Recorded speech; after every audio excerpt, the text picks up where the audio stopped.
બનાસકાંઠાના દાંતા તાલુકામાં રાજકીય અદાવતનો ચોંકાવનારો કિસ્સો સામે આવ્યો છે. કાંસા પાતળિયા ગામમાં દૂધ મંડળી દ્વારા પશુપાલકોનું દૂધ લેવાનું અચાનક બંધ કરવામાં આવ્યું છે. આ ઘટનાથી નારાજ પશુપાલકો રાત્રે દૂધ ભરેલા કેન સાથે દાંતા પોલીસ સ્ટેશને પહોંચ્યા અને ન્યાયની માંગ કરી. પશુપાલકોનો આક્ષેપ છે કે તાજેતરની ચૂંટણીમાં ભાજપને 60% કરતાં વધુ મત મળતા સરપંચની દૂધ મંડળીના સભ્યો રાજકીય દ્વેષ રાખીને આ પગલું ભર્યું છે. પશુપાલકોનું કહેવું છે કે અમે મત આપ્યું એ શું ગુનો કર્યો, અમારું ગુજરાન દૂધ પર ચાલે છે. આ મામલે પોલીસે તપાસ શરૂ કરી છે અને યોગ્ય કાર્યવાહી કરવાની ખાતરી આપી છે. આ ઘટના બાદ સમગ્ર વિસ્તારમાં રોષનો માહોલ જોવા મળી રહ્યો છે.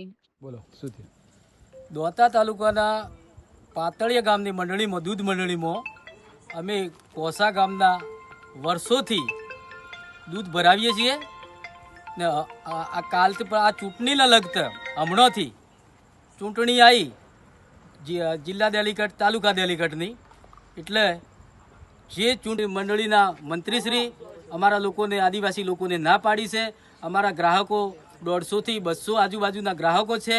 અમે વર્ષોથી દૂધ ભરાય છે. અમારો કોઈ દૂધમાં પ્રોબ્લેમ હોય તો અમને બતાવે, પણ ચૂંટણીની અદાવતથી અમારા લોકોને દૂધ લેવાની ના પાડી છે. આવો કોઈ દેશમાં કાયદો નથી. ચૂંટણી તો આખા દેશમાં લડાય છે.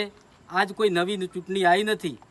જો એમને એવી ખબર હોત કે ભાઈ આવો કાયદો છે તો અમે લોકોને મતનો અધિકાર પોતાને છે. અંદર જઈને કોને મત આપે એ અમને ખબર નથી.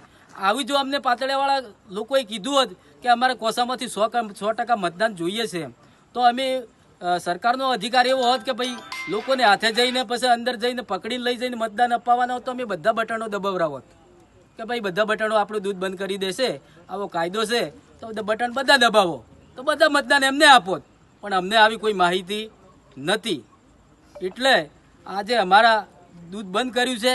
એટલે આનો અમારે કયા કારણસર બંધ કર્યું છે એનો નિવેડો જોઈએ. તમારું નામ શું છે? મારું નામ છે બકાભાઈ